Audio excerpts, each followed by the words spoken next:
चलिए आपके सामने अब खबरें हम तेज रफ्तार के बाद रख देते हैं विस्तार से और बात कर लेते हैं आज चुनाव आयोग के साथ एक बैठक की। आज चुनाव आयोग के साथ केंद्रीय स्वास्थ्य सचिव राजेश भूषण की अहम बैठक शुरू हो गई है। इस मीटिंग में ओमिक्रॉन और कोरोना के बढ़ते केस के बीच 5 राज्यों के चुनाव पर चर्चा होगी। स्वास्थ्य सचिव बैठक के बारे में आयोग को जानकारी देंगे और देखिए ये बैठक शुरू हो चुकी है। स्वास्थ्य सचिव वहां पहुंच चुके हैं और उसके साथ ही आज इस बैठक में चर्चा होगी कि ओमिक्रॉन और कोरोना के बढ़ते केसेस के बीच की क्या मीटिंग रैली को, पब्लिक रैलीज को टाला जा सकता है। हमारे साथ हमारे सहयोगी अंकित गुप्ता ग्राउंड जीरो से चुनाव आयोग के बाहर से सीधे जुड़ गए हैं। अंकित, बैठक शुरू हो चुकी है, सूत्रों के हवाले से कुछ खबर, चुनाव आयोग किस तरह की जानकारी, चुनाव आयोग को किस तरह की जानकारी दी जा सकती है स्वास्थ्य सचिव की तरफ से? विकास, निश्चित तौर पर बैठक शुरू हो गई है। ये वो बैठक है जिसमें केंद्रीय चुनाव आयोग को केंद्रीय स्वास्थ्य सचिव से कई अहम जानकारियां मिलेंगी। जानकारियां क्या हो सकती है? जानकारियां ये होंगी कि ओमिक्रॉन का जो खतरा है वो कितना बड़ा है, इन चुनावी राज्यों में अब तक कितने मामले सामने आ चुके हैं, किस तरीके का ये खतरा जो है और ज्यादा बढ़ सकता है आने वाले दिनों में।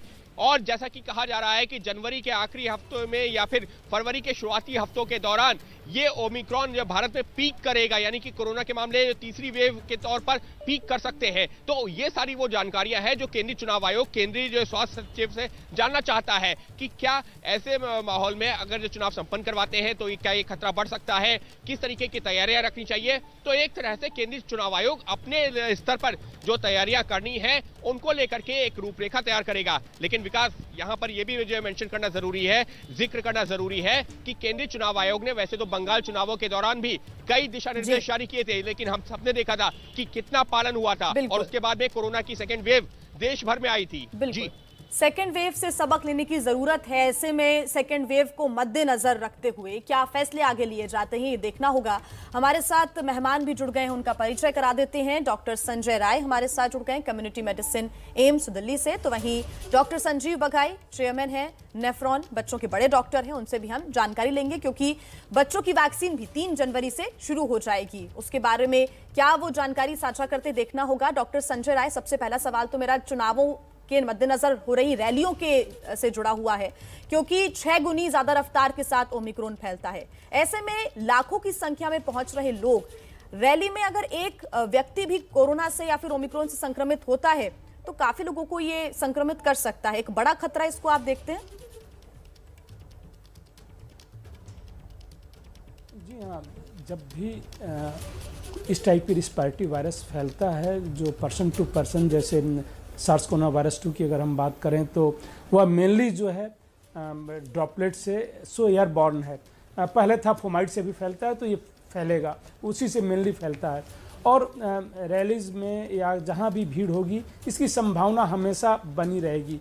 और जैसा कि अभी आया कि डेल्टा से भी ज़्यादा जो भी एविडेंसेज हैं, डेल्टा से भी ज़्यादा इसकी इन्फेक्टिविटी है। सिवियरिटी भले ही कम हो बट इन्फेक्टिविटी ज़्यादा है, तो उससे कई टाइम्स केसेस जो है ज़्यादा होने की संभावना है। इसकी जो है लेकिन जो अभी तक 2 साल से अगर मैं देखूं कि इस वायरस ने ऑलमोस्ट पूरे 2 साल हो गए, जब फर्स्ट टाइम रिपोर्ट हुआ था 2019 दिसंबर में ही वुहान से, तब से अब तक को, तो इस टाइप के वायरस के प्रसार को स्लो कर तो किया जा सकता है, रोक पाना ऑलमोस्ट असंभव सा होता है। कई कंट्रीज़ में जहाँ भी डेल्टा गया, जैसे हिंदुस्तान में आया जब डेल्टा तो उसने जो कोहराम मचाया, जिस कंट्री में गया, सिंगापुर में गया, जहाँ पे ऐसा डेंसली पॉपुलेटेड नहीं है, चाहे वो इवन छोटे छोटे कंट्री हो, सेशल्स जो बिल्कुल आइलैंड कंट्री है, 115 छोटे छोटे आइलैंड से मिला के कंट्री है, तो कि एक पे मान लीजिए फैला दूसरी पे हम रोक सकते थे, वहाँ नहीं रोक पाए। और वह सेशल्स का आज देखिए तो दुनिया में जो है सेशल जो है सबसे ज़्यादा केसेस में से एक है, तो रोक पाना मुश्किल होता है। बट हमें इसका मतलब ये नहीं कि कोशिश नहीं करनी चाहिए, हमें कोशिश करनी चाहिए क्योंकि हमारे पास उसके अलावा कोई हथियार नहीं है। तो इसलिए डेफिनेटली जो है हमें इस पे तो कोशिश करनी ही होगी कि अगर संक्रमण दर बढ़ रहा है, केसेस बढ़ रहे हैं, तो उसको रोकें। जब तक संक्रमण दर नीचे रहता है या केसेस कम होते हैं, तो कम केसेस रहेंगे तो फैलने का खतरा कम रहेगा, ज़्यादा केसेस होंगे तो रहेगा। इसलिए इसको मॉनिटर करते रहना ज़्यादा जरूरी है। जी, हमारे साथ डॉक्टर संजय बगाई भी बने हुए हैं, बच्चों के बड़े डॉक्टर, उनका रुख कर लेते हैं। बच्चों के लिए 3 जनवरी से डोज की शुरुआत हो रही है, कोरोना वैक्सीन की पहली डोज दी जाएगी। अब इसके बाद डॉक्टर साहब, ये जो माता पिता के भीतर भय था कि बच्चे स्कूल जाएंगे, कॉलेज जाएंगे तो कोरोना का कहीं संक्रमण उनको ना लग जाए, उससे वो एक दिमागी शांति रहेगी। बिल्कुल, मेरा ख्याल बच्चों का जो वैक्सीन है बहुत ही महत्वपूर्ण है। पिछले 2 साल से जो बच्चे हैं सबसे वनरेबल ग्रुप में है, क्योंकि ज़्यादातर मेन कंट्रीज में ये वैक्सीन नहीं हुआ गया है। पिछले कुछ महीनों में 5 या 6 western countries, US, Canada, UK, France, इस तरह के कंट्रीज में बच्चों का वैक्सीन शुरू किया गया है। ये बात समझनी ज़रूरी है कि बच्चे का जो वायरल लोड होता है वो एडल्ट के हिसाब से बिल्कुल सेम होता है, वो उतना ही ट्रांसमिट करते हैं, और हाउस होल्ड इन्फेक्शन में 2 और 4 गुना ज़्यादा ये एडल्ट्स को इन्फेक्ट कर सकते हैं। ज़्यादातर बच्चों को देखा गया है वर्ल्ड वाइड स्टडीज़ में कि 49% बच्चे एसिम्प्टोमेटिक या माइल्ड इन्फेक्शन के साथ इन्फेक्ट हो जाते हैं, यानी बच्चों को पता ही नहीं लगता है, ना पेरेंट्स को पता लगता है कि उनको इस तरह का इन्फेक्शन हो चुका है या हो रहा है। और 6 और 8 महीने बाद इन तरह के बच्चों को long term side effects brain में, किडनीज में, लंग्स में, हार्ट में देखा गया है। बच्चों का जो इम्यून रिस्पॉन्स है बहुत ही बेहतर होता है वैक्सीन के साथ, क्योंकि उनमें ये नाइव टी सेल्स होते हैं, मतलब यंग इमेच्योर टी सेल्स होते हैं जो रिस्पॉन्ड बहुत अच्छी तरह करते हैं। वैक्सीन एफिकेसी जो इंटरनेशनल डेटा कहती है कि कम से कम 92 to 94% है इन वैक्सीन के साथ। तो बच्चों को प्रोटेक्ट करना जरूरी है, उन्होंने स्कूल जाना है। Unvaccinated children and partially vaccinated school staff को अगर हम स्कूल में भेजें, बच्चों को भेजें, तो ये सुपर स्प्रेडर इवेंट्स ये देखा गया है, हर कंट्री में देखा गया है कि हर एक मेजर सर्ज ये स्कूल से लिंक की गई है। तो हमें बहुत अच्छा लग रहा है कि बच्चों का वैक्सीन इमीडिएटली जनवरी में शुरू हो रहा है।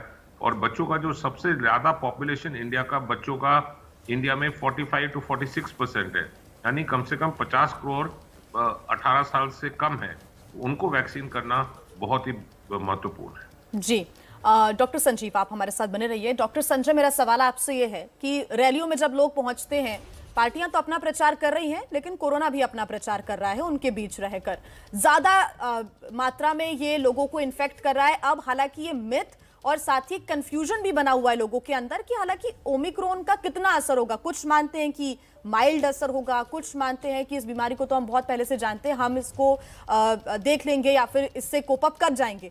लेकिन अभी ये कंफ्यूजन कितनी बड़ी दुविधा उत्पन्न कर सकता है, आपको क्या लगता है? देखिए, इस पे 2-3 मैं बातें बताना चाहूँगा जी। पहली बात कि कोई भी जब इंटरवेंशन करना चाहिए तो साइंटिफिक टेम्परामेंट होना चाहिए, वैज्ञानिक सोच होनी चाहिए। जो एविडेंसेस जनरेट हुए हैं उनका यूज़ करना चाहिए। साइंस हमेशा इवॉल्व करता रहता है, ये नहीं कि हमने जो 2 साल पहले कहा वह आज है। उस समय संभावनाओं की बात हम ज़्यादा करते थे, तो उस समय संभावनाओं चलती थी। 2 साल में सार्स कोरोना वायरस के अगेंस्ट जितना हमने रिसर्च किया है, जितने एविडेंसेस जनरेट हुए हैं, वह सफिशियंट हैं आगे प्रिडिक्ट करने के लिए। एटलीस्ट हमें यूज़ करना चाहिए। और मॉडर्न मेडिसिन की स्ट्रेंथ ही यही है कि हम एविडेंस बेस्ड मेडिसिन कहते हैं इसका। पहले मैं बच्चों की वैक्सीनेशन पे आऊँगा। हमारे पैनलिस्ट ने कहा था कि बहुत ही ज़रूरी है, लगाना चाहिए। तो क्या ऑब्जेक्टिव है कि इन्फेक्शन कम करना है, जैसा कि इन्होंने कहा कि वो बच्चों में इन्फेक्शन हो रहा है, पता नहीं चल रहा है। दिल्ली में का सीरो सर्वे बताता है कि बच्चों में 80% से ज़्यादा इन्फेक्शन हो गया, ऑलमोस्ट 90% के आसपास इन्फेक्शन हो गया था। स्कूल कॉलेज बंद के भी इन्फेक्शन हो गया। वही मैंने कहा था कि एविडेंस जनरेट होते रहते हैं। तो पहली बात कि ऐसा नहीं है कि बच्चे इन्फेक्ट नहीं हुए हैं, बच्चे ऑलरेडी इन्फेक्ट हो चुके हैं।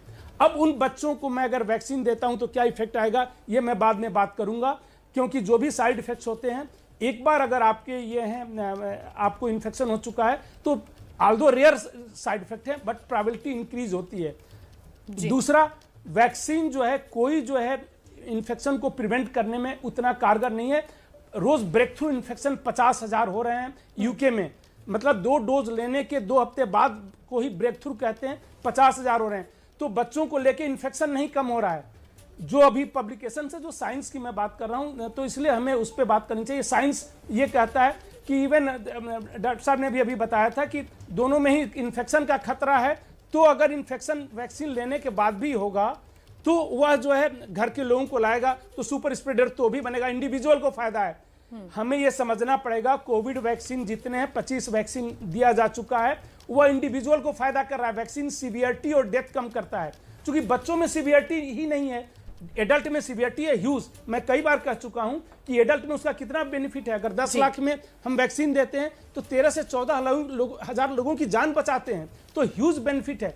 तो ये कहना कि बच्चों को इसलिए दें कि इन्फेक्शन नहीं होगा, पहली बात बच्चे ऑलरेडी इन्फेक्टेड हैं। दूसरा जो है बच्चे जो है वैक्सीन के बाद भी इन्फेक्शन हो रहा है। किसी कंट्री का, सेशल्स का मैंने एग्जांपल दिया, इजराइल से भी पहले फर्स्ट कंट्री था जिसने जो है सबको अपने लोगों को वैक्सीनेट कर दिया। आज दुनिया में नंबर 1 जो है नंबर ऑफ केसेस में पर मिलियन पॉपुलेशन में। तो ये नहीं कहा जा सकता कि वैक्सीन जो है प्रिवेंट कर रहा है। थोड़े बहुत स्टडीज हैं, बट जब हम एज ए एपिडेमोलॉजिस्ट जब मैं डेटा देखता हूं किसी दुनिया का, तो बिल्कुल कह सकता हूं कि इन्फेक्शन पे कोई कंट्रोल नहीं है उसका। और 50,000 ब्रेक थ्रू इन्फेक्शन होना, हमारी कंट्री में थोड़ी सिचुएशन अलग है। हमारी सिचुएशन में हाइब्रिड इम्यूनिटी है। जिस तरह सरकार ने वैक्सीनेशन लगाया और 140 करोड़ से ऊपर लोगों को वैक्सीन हम लगा चुके हैं, ये बहुत बड़ी उपलब्धि है। साथ में हमारी जो एक स्ट्रेंथ है वो नेचुरल इन्फेक्शन उसके साथ हो गया। आज की डेट में जो हमारे पास डेटा अवेलेबल है वो बताता है कि नेचुरल इन्फेक्शन जो है सबसे बेटर प्रोटेक्टेड है, उसके बाद वैक्सीनेटेड ग्रुप है, और सबसे कम प्रोटेक्टेड है अनवैक्सीनेटेड ग्रुप।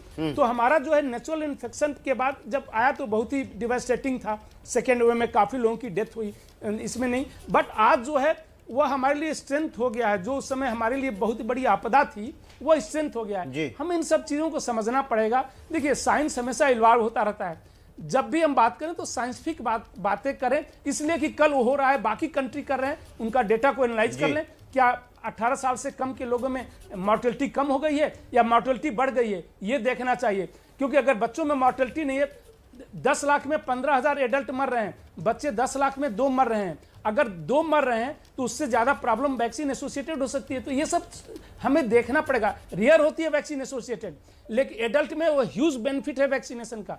तो बच्चों में ये सब देखने के बाद हमें ये कहना चाहिए कि क्या है, बिना साइंटिफिक कंप्लीट एविडेंस का ये कहना जो है, और मैं किसी से कभी भी इस पे तर्क कर सकता हूँ। जी विकास जी, हाँ, रही बात ओमिक्रॉन की, तो ओमिक्रॉन हाईली इन्फेक्शियस है जी, बट सीवियरिटी और ये सब कम हैं, डॉक्यूमेंटेड है। अभी एक बने रहिए हमारे साथ, डॉक्टर संजीव का भी रुख करेंगे और उनसे समझेंगे कि जब बच्चों में सीवियरिटी नहीं है तो वैक्सीन की जरूरत क्या है, बच्चों की वैक्सीन का सीन क्या है, आगे बताएंगे। बच्चों की वैक्सीन को हम डॉक्टरों के पैनल से चर्चा कर रहे हैं। हमारे साथ डॉक्टर संजीव जुड़े हुए हैं, उनका रुख कर लेते हैं। डॉक्टर संजीव, जैसा कि डॉक्टर संजय रॉय कह रहे थे कि बच्चों को वैक्सीन की अभी कोई खास जरूरत नहीं थी, उनके भीतर कोरोना के जो सिम्टम थे वो इतने स्ट्रांग नहीं थे, ज्यादातर आबादी पहले से इन्फेक्टेड हो चुकी है। जी, जैसे ब्रेक के पहले मैंने कहा कि ये साइंटिफिक एविडेंस है कि बच्चों का जो वैक्सीन है जरूरी है। बच्चों की जो नेचुरल इम्यूनिटी अगर हम अलाउ करें तो बच्चे को long term serious side effects होते हैं। 49% of children are asymptomatic carriers, और उनको लॉन्ग टर्म में 4 to 6 वीक्स लेटर या 8 weeks later up to 9 months later इनमें सिग्निफिकेंट इफेक्ट्स होते हैं। मैं ऑल्सो ये कहना चाहता हूँ कि जो हाइब्रिड इम्यूनिटी माय को पैनलिस्ट ने कहा है कि ये वैक्सीन के हिसाब से सुपीरियर नहीं है, इंफीरियर ही है। 10.5 फोल्ड ओमिक्रॉन के स्टडीज हैव शोन जो हाइब्रिड इम्यूनिटी है वो कम है। और रही बात जो एंटीबॉडीज की जो बने हैं एक्सपोजर के कारण, अब एंटीबॉडीज का जो एनालिसिस किया गया है वो इतने स्ट्रॉन्ग, पोटेंट, ब्रॉड और इम्यूनोजेनिक नहीं है। इनकी फिनोटाइपिंग स्टडीज भी हो चुकी है और ये कहता है कि जो वैक्सीन इंड्यूस्ड जो एंटीबॉडीज हैं नेचुरल इन्फेक्शन के हिसाब से कहीं बेहतर है। बिल्कुल, बहुत धन्यवाद डॉक्टर संजीव और डॉक्टर संजय हमारे साथ जुड़ने के लिए। तो बच्चों से जुड़ी हुई जो वैक्सीन है, जो कि 3 तारीख से शुरू भी हो जाएगी, वैक्सीनेशन का ये पूरा प्रोसेस शुरू हो जाएगा। हालांकि कितना कारगर साबित होगा ये देखना होगा। फिलहाल डॉक्टर्स हमारे साथ जुड़े, उनका बहुत धन्यवाद।